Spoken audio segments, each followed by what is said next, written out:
Welcome back to our channel. Falaknuma దగ్గర అమ్మవారు ఎట్లుందో సేమ్ టీమ్ యంగ్స్టర్స్ పెట్టిన మాత కూడా అట్లనే ఉంది. మరి మేము మాత్రమే కాదు కదా, మీరు కూడా చూసేయండి. సో లాస్ట్ ఇయర్ కూడా ఫలక్నామా కాళీమాత థీమే పెట్టిరు అమ్మవారిని.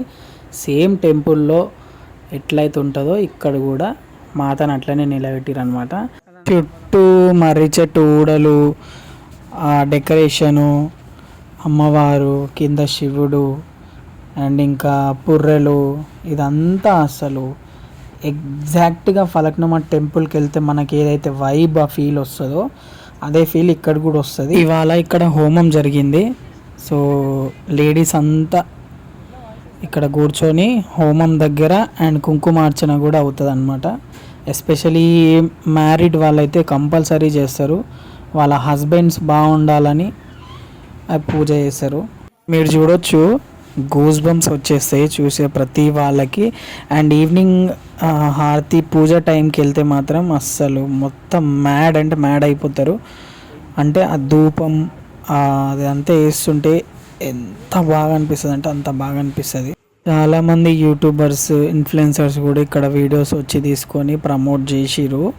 అంటే ఇన్స్టాలో పోస్ట్ చేయడం, యూట్యూబ్లో చేసుకోవడం చేసిరు. మాకు చాలా దగ్గర, మా ఇంటి పక్కనే. బట్ కొన్ని రీజన్స్ వల్ల మేము వెళ్ళలేకపోయినాం. సో లాస్ట్ హోమం డే వెళ్ళినాం. హోమం రోజు అంతా అయిపోయిన తర్వాత వెళ్ళి వీడియో తీసుకొని కొంచెం లేట్గా పోస్ట్ చేస్తున్నాం. ఇది నవరాత్రిలోనే తీసిన వీడియో.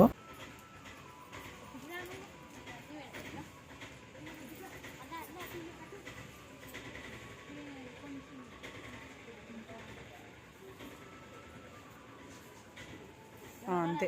ఇంకో మినీ ఇచ్చారా?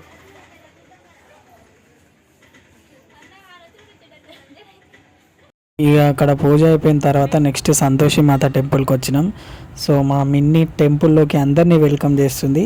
మా ఆమె, మిన్నీ అండ్ మా చెల్లె, మా ఇద్దరు మర్దళ్ళు అందరం కలిసి టెంపుల్కి వచ్చినాం. ఇక్కడ స్టార్టింగ్లో ఒకప్పుడు పుట్ట ఉంటుండే, అంటే నాగుల చవితికి వాటన్నిటికీ ఇక్కడ వచ్చి అభిషేకాలు చేయడం, పుట్ట పైన ఎగ్స్, పాలు ఇదంతా పెట్టడం జరిగేది. కానీ ఇక్కడ ఓన్లీ ఇక్కడ దేవుని మాత్రమే ఉంది. ఇప్పుడు ఆ పుట్ట మొత్తం సిమెంట్ వేసిరు అక్కడ కవర్ చేయడానికి.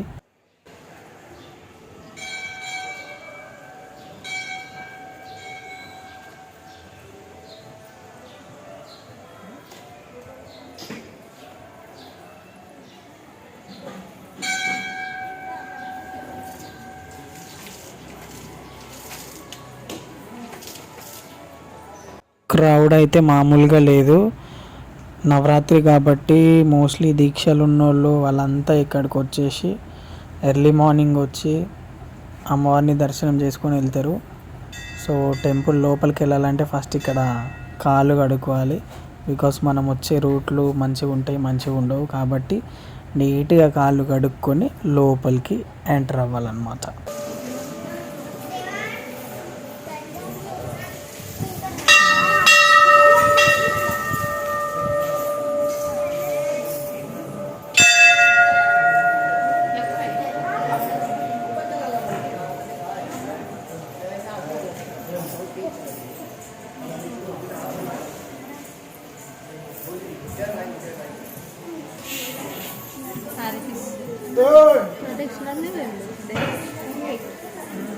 మరి కొద్ది క్షణాల్లో హారతి ఉంటుంది.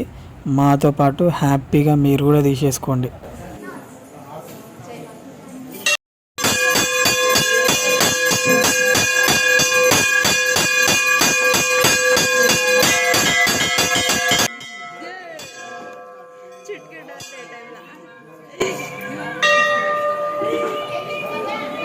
అండ్ అమ్మవారి పక్కనే వినాయకుడు ఉంటాడు. చాలా యూనిక్గా, డిఫరెంట్గా 3 తలలతో ఉంటాడు ఇక్కడ వినాయకుడు. మేబీ నేను ఫస్ట్ టైం చూస్తున్నా ఇట్లా, ఇంకెక్కడ చూడలేదు.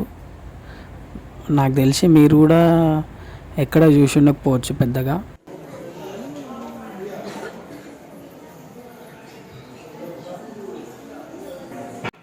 దాని తర్వాత మన బజరంగ్ బలి ఉంటాడు.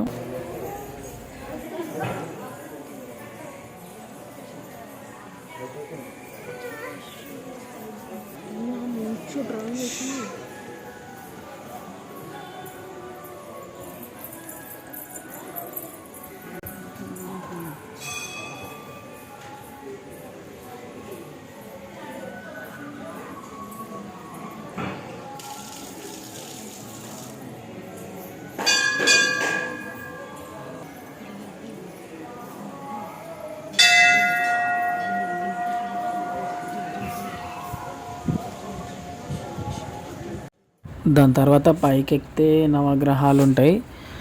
బట్ నవగ్రహాల చుట్టూ తిరగాలంటే ఫస్ట్ తిరిగి కాళ్ళు కడుక్కొని దేవుని దగ్గరికి వెళ్ళాలి. సో మోస్ట్లీ చాలామంది ఏం చేస్తారంటే ఒకవేళ దేవుని దగ్గరికి ముందే వెళ్ళి దర్శనం చేసుకుంటే నవగ్రహాల దగ్గరికి వెళ్ళరు. అండ్ పక్కనే శివుడు కూడా ఉన్నాడు. ఇక్కడ మనం స్వయంగా అభిషేకం చేయొచ్చు. అక్కడ పైన ఉన్న దాంట్లో వేస్తే డ్రాప్స్ లాగా శివుని పైన పడుతుంది అభిషేకం చేసినట్టు.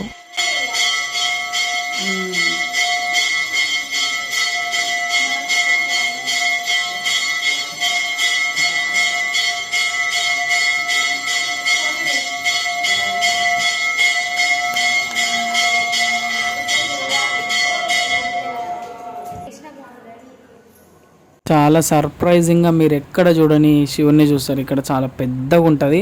ఆల్మోస్ట్ ఆదియోగి స్టాచ్యూ ఎట్లుంటుందో శివుంది అట్లనే అనిపిస్తుంది ఇక్కడ కూడా. బట్ కొంచెం ఫేస్ డిఫరెంట్గా ఉంటుంది. మేము చిన్నప్పటి నుంచి చూస్తున్నాం.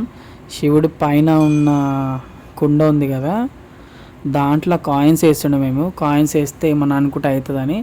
అంటే అది ఇక నమ్మకమో మూఢనమ్మకమో ఏందో కానీ మేమైతే వేస్తుండే. ఏసీ గన్లో పడ్డదంటే అనుకునేది అవుతుంది అన్న ఫీల్లోనే ఉంటుండే ఇక.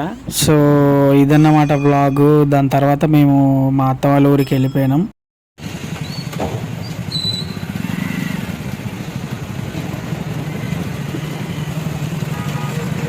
మన ఛానల్ని ఫస్ట్ టైం చూస్తున్న వాళ్ళైతే సబ్స్క్రైబ్ చేసుకోండి, మీ ఫ్రెండ్స్కి కూడా షేర్ చేయండి. అండ్ ఆల్రెడీ సబ్స్క్రైబ్ చేసుకున్న వాళ్ళైతే లైక్ చేయరి, అయినా కూడా షేర్ చేయరి. Thank you for watching.